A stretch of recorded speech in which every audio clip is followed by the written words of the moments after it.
DHS Assistant Secretary for Public Affairs Tricia McLaughlin. Tricia, great to see you. What is the goal here in making these individuals pay the price for trying to enter this facility? Dagan, this was a cheap political stunt by the Democrats and by these protesters. Who do they want to get out of this facility? Is it the MS-13 gang members? Is it the known terrorists, the child rapists, the murderers? Again, this is a cheap political stunt for their 15 minutes of fame. We're not having it. They put law enforcement officers at risk. They put our staff in the facility at risk, and they put the detainees at risk. You saw that they didn't even let an ambulance through. This is not something that this administration is going to put up with, and that's part of the reason that this mayor was arrested. You can't just storm a detention facility and assault law enforcement officers with impunity. Andy McCarthy, he's not exactly a good friend of President Trump. So he's been willing to say some very critical things about President Trump and the administration you work for. But one thing he said is absolutely clear. The federal government has paramount authority. Those are his words, paramount authority over local authorities, state and local authorities, to dictate what happens with regard to immigrant criminals. So they have the right to do what they think needs to be done with these criminals. If AOC goes down there and pulls the same kind of stunt that we've seen on Friday and today, are you going to arrest her as well?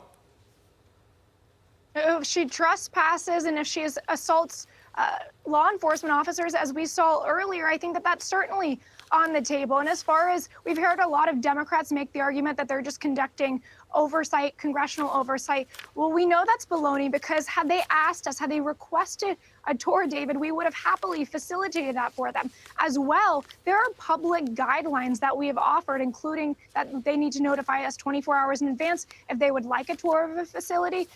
So again, this is all political gamesmanship, and we're not playing with the safety of our law enforcement officers.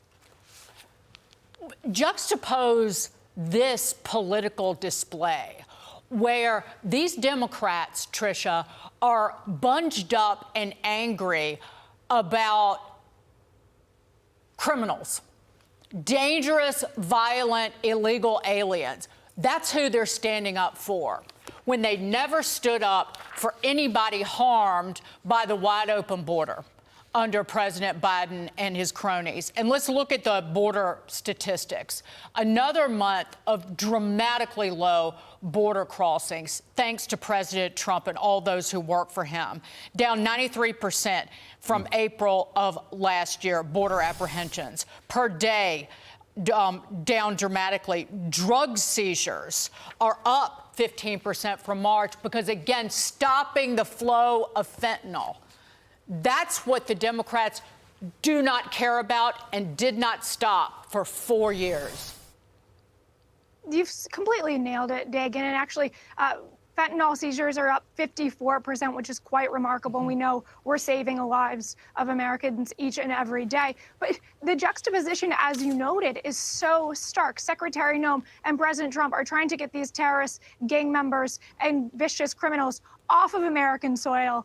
And meanwhile, the Democrats and these protesters are trying to take them out of detainment facilities and onto American streets. It makes zero sense, and you have to wonder if it's just Trump derangement syndrome. Tricia McLaughlin, what a pleasure to see you again. Thanks very much for coming.